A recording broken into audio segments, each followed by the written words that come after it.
questão motivou efetivamente uma sentada ao nível do seu órgão de direção, o Comitê Permanente, que analisou esta posição e não alterou-a, no sentido de que não entendia aceitável que, sendo a República posterior à luta pela independência, foi a luta de independência que possibilitou que Angola se tornasse independente e que existisse o primeiro Presidente da República. Não é aceitável esta condição de dizer que um foi Presidente e por isso tem o reconhecimento e o outro não foi Presidente, não tem o mesmo reconhecimento. Portanto, isto é inaceitável. Em função disso, nós temos tido muitos membros da UNITA a recusar receber estas condecorações. E não há alterações, portanto, continuo a não perceber, e aqui vai a minha mensagem positiva, como é que é possível, semana atrás semana, mês atrás de mês, tendo identificado que aquele é o fator da exclusão das pessoas, continuar a querer excluir as pessoas. Portanto, as pessoas não estão a auto-excluir-se, as pessoas estão a ser coerentes com a história, com um reconhecimento devido e merecido. Porquê, aqui fica a pergunta, porquê que as instituições angolanas, porquê que o Presidente da República, que tem estas capacidades, não publica o reconhecimento das Jonas Savimbi? Para quê? Para poder ter a unidade e a coesão do país nas comemorações. Quer dizer que Adalberto Costa Júnior não vai aceitar a condecoração? Eu sou quem preside o Comitê Permanente. Não acredito que o país esteja a pensar que o Presidente da UNITA vai contra uma deliberação do órgão que preside. E aqui vem mais uma vez o desafio. Por que as instituições angolanas querem excluir este tipo de membros? Através da insistência injustificada de não reconhecimento de participação na luta pela independência de Olden Roberto e Jonas Savimbi. Queria também fazer uma pergunta muito concreta que tem a ver com as subidas dos preços dos combustíveis, das tarifas dos transportes. Na sua apresentação prévia falou sobre a necessidade de retirar os subsídios e que se a UNITA fosse poder, iria seguir a mesma linha da retirada de subvenções e de subsídios. Eu perguntava muito em concreto se está de acordo com esta retirada dos subsídios, que no fundo também é justificada pelo Executivo, com os mesmos motivos da UNITA, de direcionar os recursos para a educação e para a saúde. Neste caso, a UNITA está de acordo com o Executivo?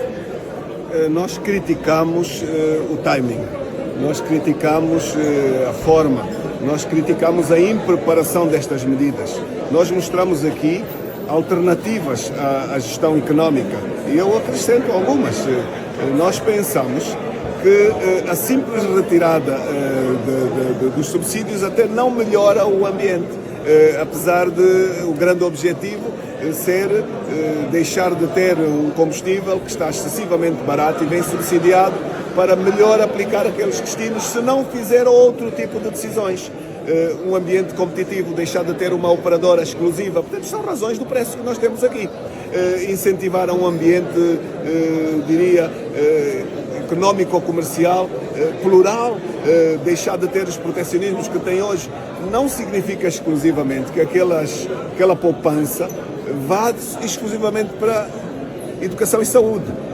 Nós dizemos que, acima de tudo, estes são fatores prioritários, mas ela deve ir para incentivar o setor produtivo. E, portanto, educar é setor produtivo, saúde é setor, mas há outros. Mas neste particular, quando fala em timing, o que quer dizer com timing? Não preparou esta medida. O cidadão está a ser multiplamente punido. O cidadão que negociou um pacto social para ter um aumento do seu vencimento, este vencimento hoje desapareceu completamente no aumento feito, porque o aumento dos combustíveis, o aumento da cesta básica, o aumento dos transportes, o aumento de outras coisas, retirou os ganhos deste pressuposto ganho, pelo que está mal pensado, está mal executado, está fora do contexto geral, porque isto é tudo um complementar de circunstâncias, de medidas estruturais que não devem ser feitas no joelho. E aquilo que me parece é que estas coisas alguém decide num timing que não envolveu o país e as forças vivas e os parceiros sociais e, portanto, tem este contexto diria, de crítica generalizada, mesmo daqueles que estão de acordo. E o que é que achou desta sessão das conversas sem marcas? Gostou da plateia? Acha que correspondeu à expectativa que tinha quando foi convidado? Deixe-me dizer que eu disse-o na abertura, eu considerei um ato de muita coragem da organização, nomeadamente de Rosado Carvalho. Nós vivemos um ambiente de censura, principalmente naquilo que é televisão pública, órgãos do Estado. Trazer o presidente da UNITA para debater economia foi um ato de coragem muito grande da parte de quem convidou, mas também foi um desafio de risco para quem aceitou. E por que eu digo desafio de risco? Porque o presidente da UNITA não é economista. O presidente da UNITA não é empresário. O presidente da UNITA não é alguém que faz da sua vida do dia a dia uma especialização do debate que veio trazer. Mas o presidente da UNITA tem assessorias, tem equipes económicas que connosco trabalham, consultei-os e achamos que valia a pena o risco. Eu espero que este valer a pena não seja respondido por mim, seja respondido pelo cidadão, porque aqui viveu-se seguramente um incentivo à pluralidade. Aqui hoje houve um exemplo de convite à cidadania. Eu penso que, independentemente do desempenho que o Presidente da UNITA tenha tido ou não, este ato deixa seguramente satisfeitos e orgulhosos aqueles que tiveram esta iniciativa, porque ele pode proporcionar para o país uma mensagem que os angolanos não estão habituados a receber. E, portanto, é neste contexto que eu considero que foi extremamente positivo. Eu tenho a expectativa que os angolanos tenham gostado do que eu disse, mas aí já não me compete a mim avaliar. Sr. Presidente, na visão da UNITA, o que a UNITA pode fazer para mudar o atual quadro da economia, dependentemente principalmente do petróleo? Eu demorei quase 2 horas a responder a esta questão, porque não é uma resposta simples, mas, acima de tudo, eu liguei a economia à coragem das reformas. E é impensável nós querermos um ambiente de prosperidade, de desenvolvimento, de estabilidade, diria, do mercado, se nós não fizermos as reformas. E o que são as reformas? As reformas são, seguramente, a reforma da administração pública, é a reforma do Estado partidário, é a realização das autarquias locais, é a capacidade de fazer a reforma do Poder Judicial.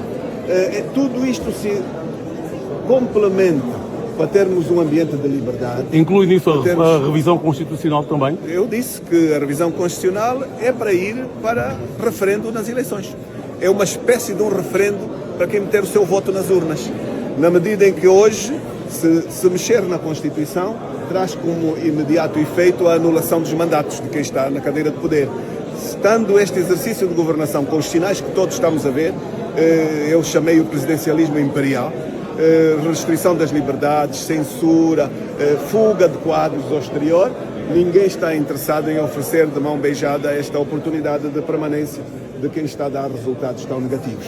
Portanto, nós queremos efetivamente propor uma revisão constitucional como um elemento associado ao processo de voto nas próximas eleições. Muito obrigada. Obrigado.